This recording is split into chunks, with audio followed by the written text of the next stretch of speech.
eu sou a Sofia Alves, do oitavo ano, e eu vou apresentar o meu trabalho sobre educação financeira. E vamos lá. Bom, agora eu vou ensinar o que é educação financeira. A educação financeira é um processo pelo qual os consumidores e também investidores financeiros melhoram sua compreensão de produtos e conhecimento financeiro e, por meio dessas informações, desenvolvem habilidades e a confiança necessária para se tornarem mais conscientes na hora de gastar e coordenar o dinheiro. Qual a importância da educação financeira na vida das pessoas?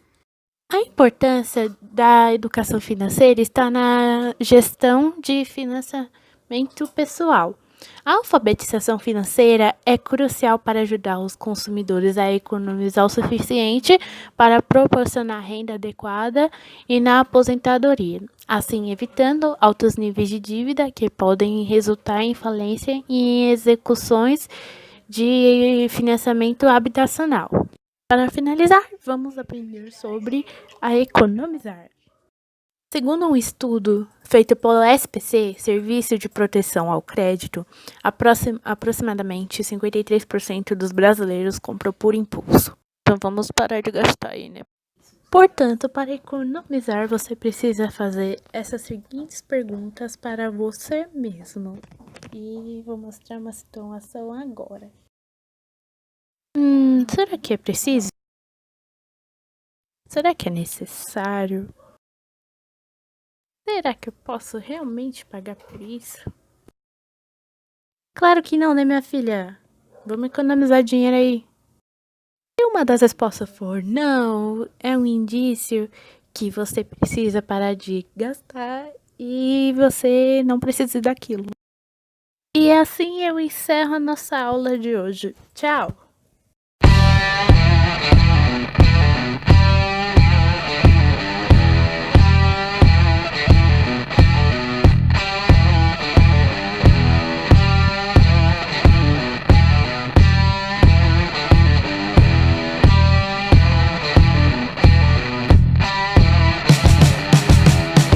Bom dia, eu sou o Gabriel e vou falar sobre o impacto da pandemia no sistema financeiro. O nosso sistema financeiro nacional pode levar 3 anos para se recuperar da crise do novo coronavírus. O cálculo é do Banco Central, que fez um teste de estresse para quantificar o impacto da Covid-19 nas instituições e informou ontem que essa foi uma das provas mais severas da história. A autoridade monetária explicou que a pandemia reduzirá a rentabilidade e ainda pode exigir um reforço de capital de 70 bilhões dos bancos. Divulgado por meio de relatório de estabilidade financeira do Banco Central, o teste explica que a desaceleração do país pode comprometer a capacidade de pagamento de mais de 170 atividades econômicas. Esses setores já têm uma dívida de 556 bilhões com os bancos brasileiros e ainda podem perder força para pagamento de funcionários e fornecedores, ampliando o risco de uma onda de calotes. Dos 500 bilhões que o sistema financeiro tem aplicado nessas empresas, 200 bilhões entrariam em default, e isso contaminaria os dependentes desses setores. Os empregados diretos dessas empresas teriam 50 bilhões de impacto. A cadeia de fornecedores mais 100 bilhões de impactos e os empregados da cadeia de fornecedores mais 25 bilhões. Então, chegamos a um impacto total de 395 bilhões, calculou o diretor da fiscalização do Banco Central, Paulo Sérgio Neves Souza. A possibilidade desse megalote também considera a reclassificação de risco dessas empresas e de contágio interfinanceiro. O teste de estresse, segundo Paulo Sérgio, tem o intuito de calcular o impacto mais severo da pandemia e do sistema financeiro. Liquidez. Considerando o pior cenário, o Banco Central calcula que os bancos teriam que elevar o seu capital regulatório em 70 bilhões, o equivalente a 7,2% do patrimônio de referência do sistema financeiro, para voltar às condições de estabilidade e liquidez registradas antes do coronavírus. Para ter ideia, quando fizemos o impacto dos efeitos dos setores envolvidos na Operação Lava Jato em 2015, Esse aumento era de 3,4 bilhões, ou 0,4 do PR, patrimônio de referência, explicou Paulo Sérgio. O Banco Central ainda calcula que, por conta desses riscos, é possível que os bancos se vejam forçados a elevar as suas provisões nos próximos meses, de forma mais intensa do que foi feito na última recessão do país. Também acredita que, diante do cenário de incertezas causada pelo coronavírus, haverá uma queda no ritmo de crescimento da concessão de crédito para as famílias e as empresas brasileiras. O relatório de estabilidade, por sinal, mostra que os bancos elevaram suas provisões em 15 bilhões no segundo semestre de 2019. Provisões que, por sinal, os ajudam a enfrentar a pandemia. Mesmo elevaram de 98 bilhões para 118 bilhões o lucro anual do Sistema Financeiro Nacional. Oi, meu nome é Amanda e hoje eu vim falar um pouquinho sobre o Sistema Financeiro Nacional. Só que antes de tudo a gente vai saber um pouquinho sobre a origem dele. Ele teve a sua origem no início do século XVI com a chegada da corte portuguesa ao país e a criação do mais antigo órgão, o Banco do Brasil. Com o passar dos anos, outros bancos públicos e privados foram surgindo e também foi criada a Caixa Econômica. Após o término da Segunda Guerra Mundial, ocorreu um grande progresso nos sistemas financeiros mundiais. Quase que simultaneamente ocorria no Brasil a criação da Superintendência da Moeda e do Crédito, que futuramente cede o lugar ao Bacen. Outros fatores também de extrema importância do Sistema Financeiro Nacional é a criação do Banco Nacional de Desenvolvimento Econômico e Social. O Conselho Monetário Nacional como órgão máximo do SFN, um importante marco na política monetária nacional, que trouxe ao país uma estabilidade econômica bem grande, foi a criação do Plano Real ao Governo, feita por Fernando Henrique Cardoso, que no caso é esse carinha aqui. E também do Comitê de Política Monetária e o estabelecimento de metas de inflação. Meu nome é Giovanni, sou do 8º ano e hoje eu vou apresentar um trabalho sobre o Sistema Financeiro Nacional. Qual é o conceito do Sistema Financeiro Nacional? O Sistema Financeiro Nacional, SFN, diz a respeito ao conjunto de instituições públicas e privadas que compõem o mercado financeiro do brasileiro. Já o segundo diz a respeito às instituições que de fato operam ativamente no mercado. Muitas delas são empresas privadas que buscam lucro, como bancos e corretoras. Como funciona o Sistema Financeiro Nacional? Basicamente, o Sistema Financeiro Nacional brasileiro é um conjunto de instituições financeiras e não financeiras públicas e privadas cujo propósito é promover o desenvolvimento equilibrado do país, bem como servir aos interesses da coletividade. Conselho Monetário Nacional, CMN. O Conselho Monetário Nacional tem o papel mais importante de todo o sistema. É o CMN que expede normas e diretrizes para todo o sistema. O Copom, ligado ao Banco Central, ligado ao CMN, estabelece as diretrizes da política monetária, como taxa de Selic. Esse é o fim da minha apresentação, obrigado, tenha uma ótima tarde. O que é Sistema Financeiro Nacional? SFN é composto por um conjunto de instituições, financeiras ou não, voltadas para a condução eficiente da economia do país. São 5 os órgãos que fazem parte desse sistema: Conselho Monetário Nacional, CMN, Banco Central do Brasil, Bacen, Comissão de Valores Monetários, CVM, Superintendência de Seguros Privados, SUSEP, e Superintendência Nacional de Previdência Complementar, PREVIC.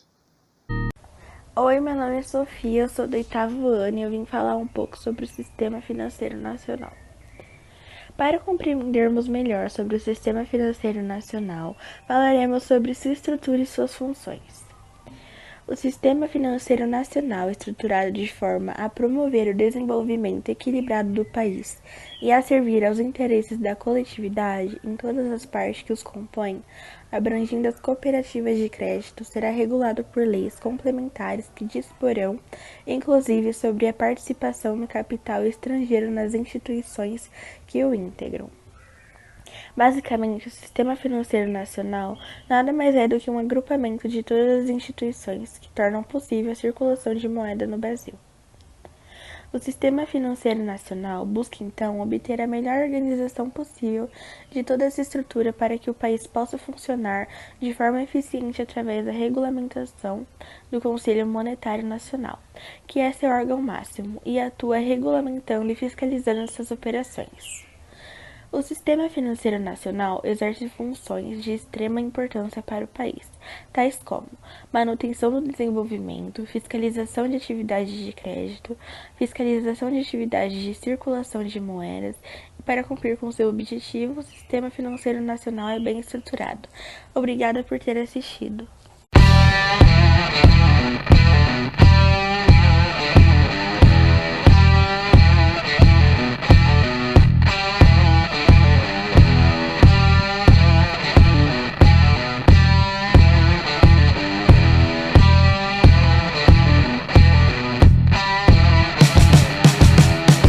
Falaremos agora sobre sua estrutura. O Sistema Financeiro Nacional é o conjunto de instituições de órgãos que regulam e fiscalizam e executam as operações relativas às circunstâncias da moeda e do crédito. O Conselho Monetário Nacional é o órgão normativo, dirigido pelo Ministro da Fazenda. Banco Central é o órgão executivo. Comissão de Valores Mobiliários é o regulamento e fomenta o mercado de valores mobiliários. Vale lembrar que o CMN era formado pelos ministros da Fazenda, do Planejamento e pelo presidente do Banco Central. Agora, depois da reformulação dos ministérios, o Conselho é formado pelo Ministro da Economia, pelo Presidente do Banco Central e pelo Secretário Especial da Fazenda do Ministério da Economia. E esse é o Paulo Guedes, o atual Ministro da Economia. E esse é Alberto Campos, o Presidente do Banco Central. De forma simples, o Conselho Monetário Nacional é o órgão mais importante do Sistema Financeiro Nacional. Sua principal responsabilidade é garantir a estabilidade da moeda e o desenvolvimento econômico e social do país. Para isso, é o órgão que cuida da política monetária e o crédito nacional. Obrigada por assistir.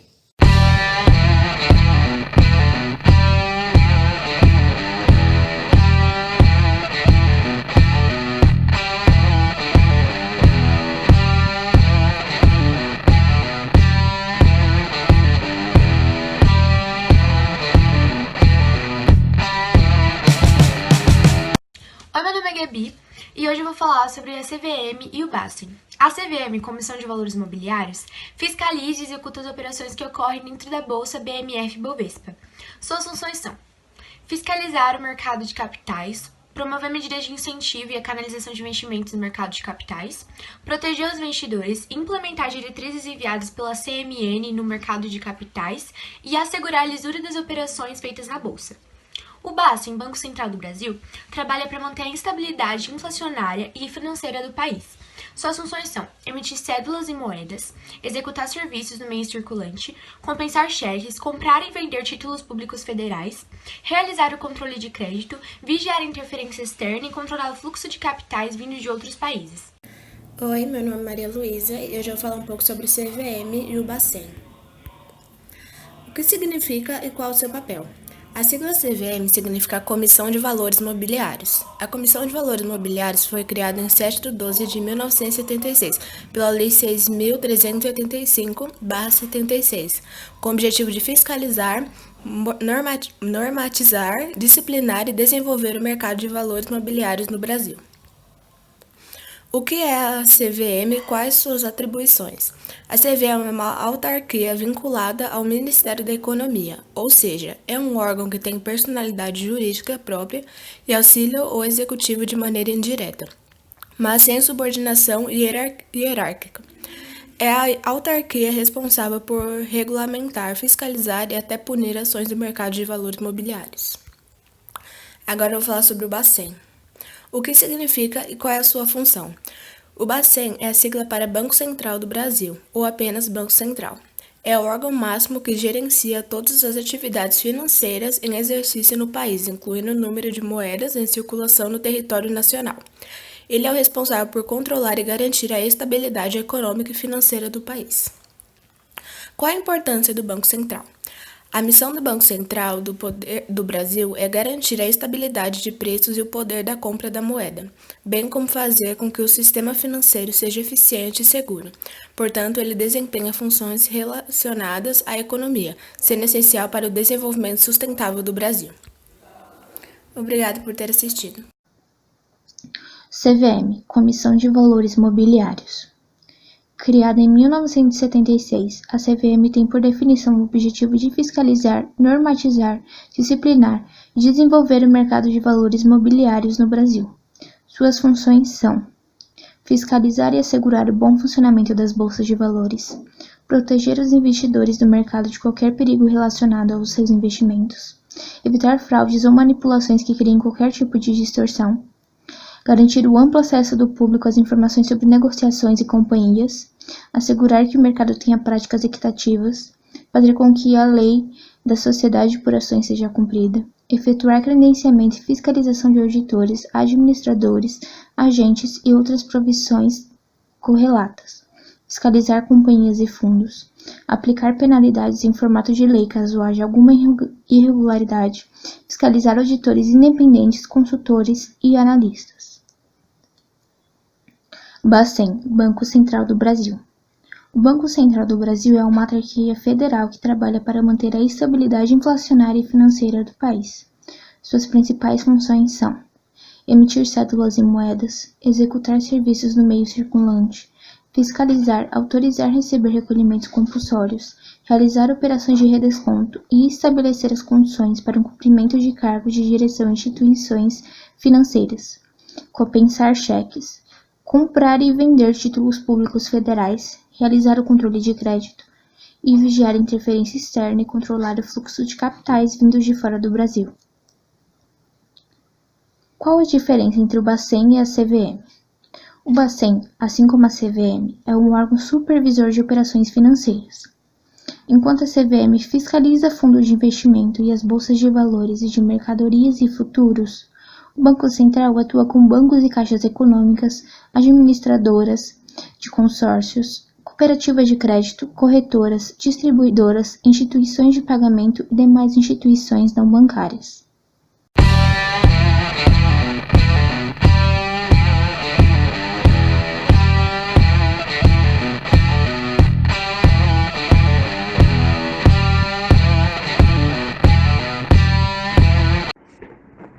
SUSEP. Sigla para o que é? Sigla para Superintendência de Seguros Privados.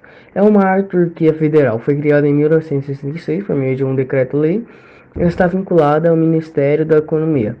Seu papel é realizar a regulação, o controle e a fiscalização do mercado dos seguros e resseguros, públicos e privados, além dos mercados de capitalização e previdência privada aberta. Previdência complementar aberta.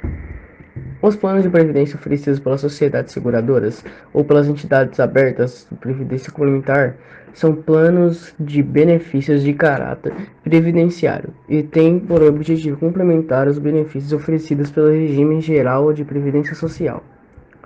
Podem garantir o pagamento de um benefício ao próprio participante do plano, coberturas por sobrevivência ou de invalidez, ou aos seus beneficiários, cobertura de morte.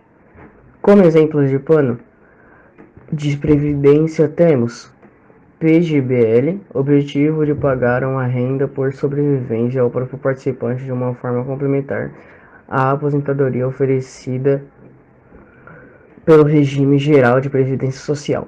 Pecúlio por morte, pecúlio por invalidez, pensão por morte, renda por invalidez. Os planos de previdência só podem ser comercializados após prévia aprovação pela SUSEP dos respectivos regulamentos e notas técnicas atuariais. A concentração dos planos de previdência pode ser na forma individual ou coletiva. Previdência complementar privada. Trata-se de um tipo de investimento em que você acumula um patrimônio durante algum tempo, normalmente por um longo prazo, para ter acesso a esse dinheiro em um momento oportuno. Basicamente, a previdência privada é dividida em duas fases, a de acumulação e a de benefício. Em geral, na primeira fase, a de acumulação, as pessoas ainda estão na etapa produtiva de suas vidas. Por esse motivo, quem opta por um plano de previdência privada geralmente retira um percentual de sua renda mensal para essa aplicação. O valor a ser aplicado mensalmente varia. Você poderá definir quanto de sua renda desejar dedicar à sua aposentadoria no momento da concentração. Em regra, as pessoas oferecem separar entre 10% a 12% daquilo que ganharam por mês. Alguns planos exigem valor mínimo mensal. Previc. O que é? É uma entidade governamental autônoma constituída sob a forma de autarquia especial vinculada ao Ministério da Previdência Social, instituída em 2009. Lei nº 12.154 do 9. Com a finalidade de fiscalizar e supervisionar as entidades fechadas de previdência complementar e de executar políticas para o regime de previdência complementar. Eu vou estar falando sobre a Previc. Esse trabalho aqui é de educação financeira e de matemática. Ela é responsável por fiscalizar, apurar e julgar infrações das instituições de previdência fechada, expedir instruções e estabelecer procedimentos relativos à sua área de competência, autorizar a constituição, funcionamento, estatutos, regulamentos, fusão, cisão, incorporação ou qualquer organização e reorganização societária, harmonizar as atividades da previdência fechada com as políticas do governo, decretar intervenções e liquidação extrajudicial, nomeando interventor nos termos da lei, nomear administradores especial do plano específico, podendo atribuir-lhe poderes de intervenção e liquidação judicial, promover a mediação e conciliação entre as entidades, seus participantes, patrocinadores, instituidores e quaisquer litígios que forem submetidos de acordo com a lei. Enviar relatórios anual de suas atividades ao Ministro da Economia, adotando providências necessárias ao cumprimento de seus objetivos.